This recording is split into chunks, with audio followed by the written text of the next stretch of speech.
Greetings and welcome to the channel. This is Mikhailov from Team Retro, where we like retro games and the devices that bring them to us.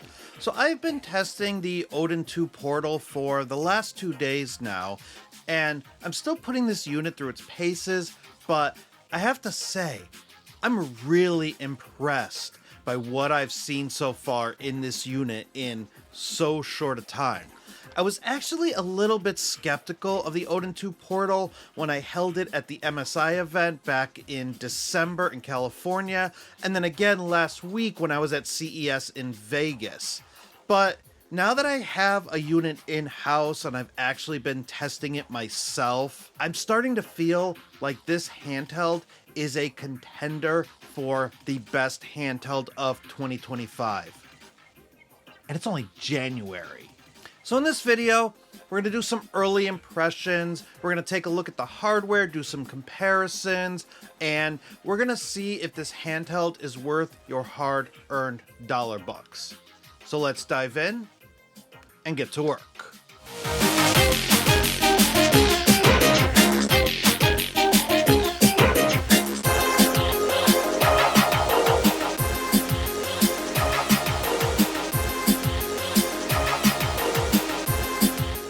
At time of recording, the Odin 2 Portal can be pre-ordered on Indiegogo starting at $329.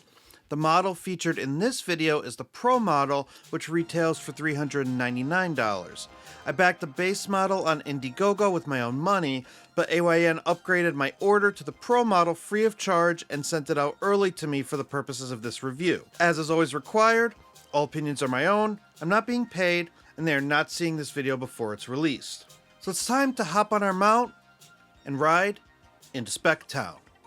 The Odin 2 Portal is powered by a Snapdragon 8 Gen 2 processor, which is the same processor in the original Odin 2 and the Odin 2 Mini. The GPU is an Adreno 740. The device can have up to 16 gigabytes of RAM depending on the model, and up to 1 terabyte of storage with expansion via a microSD card slot. The screen is a 7-inch OLED screen with a 1080p resolution, 120Hz refresh rate, and a 16:9 aspect ratio. Giving the device life is an 8000 mAh battery. For connectivity, this handheld has Wi-Fi 7 built in, as well as Bluetooth 5.3. The device ships with Android 13. And now it's time for our quick unboxing. Inside the box is a quick start insert with specs and directions, the handheld itself, and a USB-C to USB-C cable. Alright, so we're going to go ahead now and we're going to do our live device tour. And for those of you who are new to the channel who don't know what that is, I'm basically just going to go around the device and we're going to take a look at the hardware, the I/O, the ports, and what makes this device what it is. So we're going to start at the top, and let's go ahead and start by taking a look at the triggers here.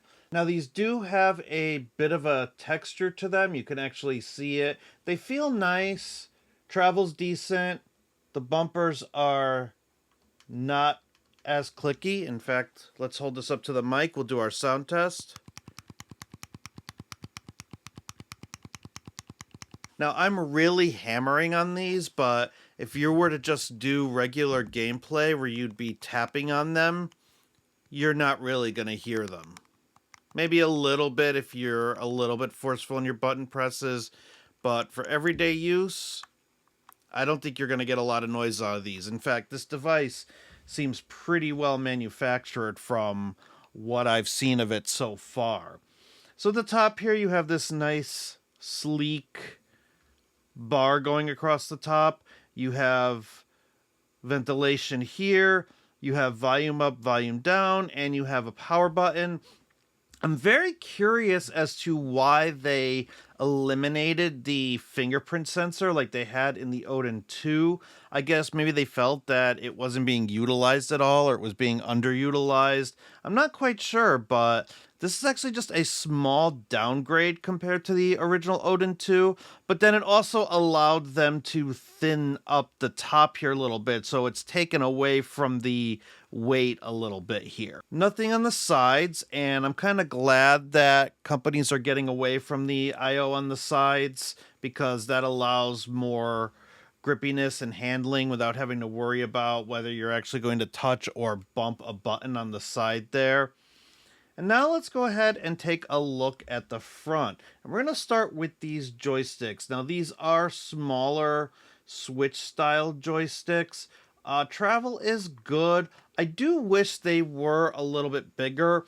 One of the few things that I actually like about the iNeo Pocket Evo is that it has full-size joysticks, but these are removable.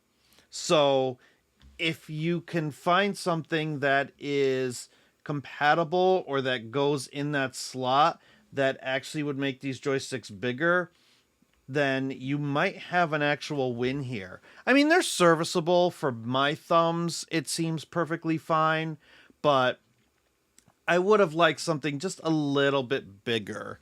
If we take a look here at the Retroid Pocket 5, you can see I'm running a benchmark here. These are the exact same sticks.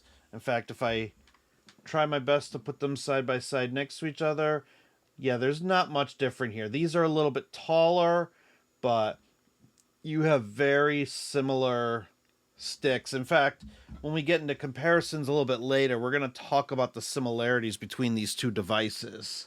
Down here you have your D-pad. I really like this style of D-pad. I've seen this on other handhelds before, and this is actually a very nice D-pad.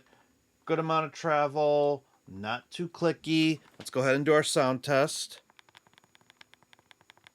And again, I'm hammering on this. But again, under normal use, you're not going to get much clack out of it. Feels great in the hands. Continuing with the tour, you've got home and back. You've got two front-facing speakers. You have start and select up here. You have bigger face buttons compared to the Odin 2 Mini and the original Odin 2. And then on the bottom, you have your SD card slot, headphone jack, and USB-C cable for charging.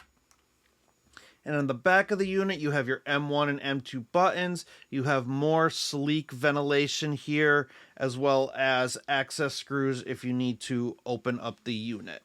Let's do sound test for the face buttons. I think that's the only other thing I have left to do with the device tour. These are a little loud and clacky.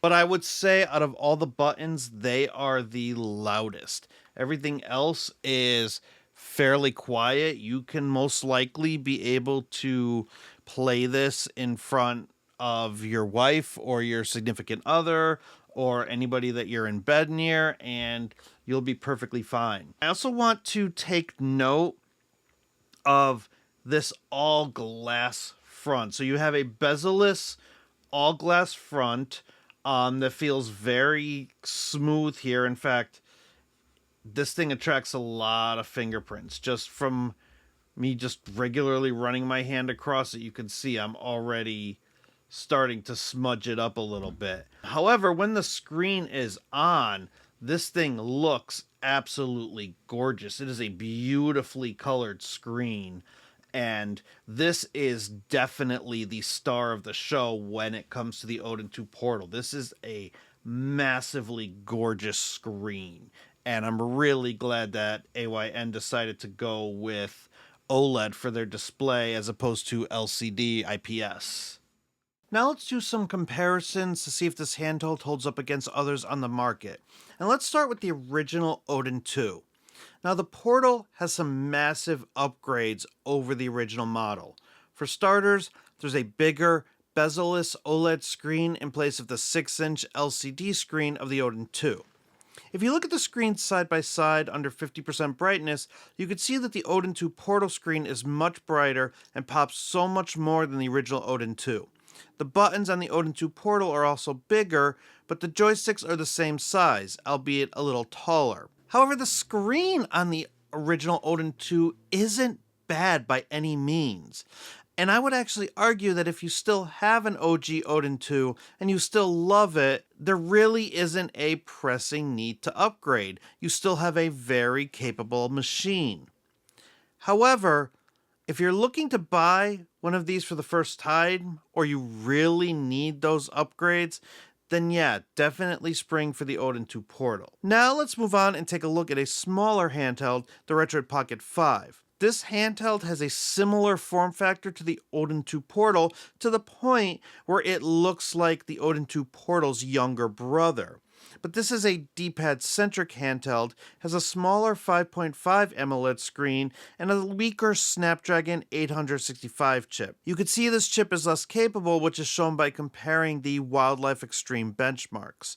The Odin 2 Portal comes in at a 3735 with a 97.7% stability, while the Retroid Pocket 5 comes in at 1344 with a 99.7% stability. But if you factor in the price and the portability, the RP5 comes in at $100 less than the Odin 2 Portal and is a smaller form factor. It's almost a $200 price difference if you factor in the price of the Pro model. So if the Portal is a bit too pricey and a bit too big, but you want an OLED screen and a D-pad centric device, the RP5 may be a more palatable choice if you don't need that extra power. And the final comparison I want to make is with the Ayn Pocket Evo. Now I did a video a few days ago as to why I'm not reviewing this unit, which you'll see pop up at a card at the top of the screen. But the gist of that video is that the Ayn Pocket Evo has terrible plastic and the device was not assembled with proper thermals, throttling the chip. I'm in contact with Ayn customer service to see about them fixing my unit, so I ran a second Wildlife Extreme benchmark at their request. And the Evo did perform better than the Portal this time around as far as raw numbers, but however it still has a much lower stability rating than the Portal. However, on paper, the Evo does have full-size joysticks and a similar 7-inch OLED screen. The screen on the Evo has a higher 165Hz panel, while the Portal has a 120Hz panel. There's also a fingerprint sensor on the Evo, while the Portal doesn't have one at all. In a couple of ways, the Evo does have the potential to outshine the Portal if the stability, thermals, and fan curves could be addressed. It's also worth noting that the Evo is slightly heavier than the Portal. The Evo comes in at 483 grams, while the Portal comes in at 438 grams. Both of these models have an all-glass front, but the Portal has a seamless transition from glass to plastic, which helps the ergonomics. The Evo, on the other hand, has a clear point of separation, so you could feel a little bit of a jagged edge resting on your palms when holding it, making it slightly less comfortable than the Portal. Now, if we compare the plastics of the black model, the Portal can also get very gross and smudgy like the Evo, but it's not as bad. I would rate these plastics at almost equal, but AYN is actually making a TPU case to go on the back of the Portal to help with the smudging as well as add a little bit more bump to the ergonomics. Another thing that causes the Odin 2 Portal to win over the Evo is the Android interface. You can use Quick Step as both of these handhelds as your home screen, but things get glitchy in the Evo, causing the multitasking menu to not work properly. This forces me to use Aya's own home solution, and I don't like it as much. The Odin 2 Portal, on the other hand, just works, allowing me to have a unified, clean home screen, and I can just launch my apps from there. The Evo also has a starting price of $389, which is $60 more than the starting price of the Portal. So if you were to go with the Evo, you would be spending more money for a potentially worse product. So at time of recording, even though these two devices are similar, I would highly recommend the AYN Odin 2 Portal over the Evo. And so I've just started gameplay testing, so I don't have a lot of performance benchmarks to show just yet. I'll save those for my next couple of videos, but the one system I did decide to test out is Nintendo Switch. A new build of the Citron emulator was released just this morning, along with a Switch 2 announcement, interestingly enough. And so I've been testing different games with different turnip drivers, and man, part of me wants to cancel my Super 5 OLED screen for the Switch Lite because playing Switch games on the Odin 2 Portal really is an absolute dream. And I've had very few issues with crashing or unplayable games since I got this updated emulator build. I'm running Switch emulation with the Odin 2 Portal in high performance mode with the smart fan curve, and the unit still stays cool without the fan blasting. In fact, I barely hear it. So here you have a massive 7-inch OLED screen and a Switch-like form factor that can also play tons of other systems as well as Android native games. I'm actually really looking forward to getting into some older systems and giving black frame insertion a try with that 120Hz refresh rate screen. And so with that, we're going to wrap things up with my first impressions. These are the initial thoughts that I formed over the last 48 hours about this particular device.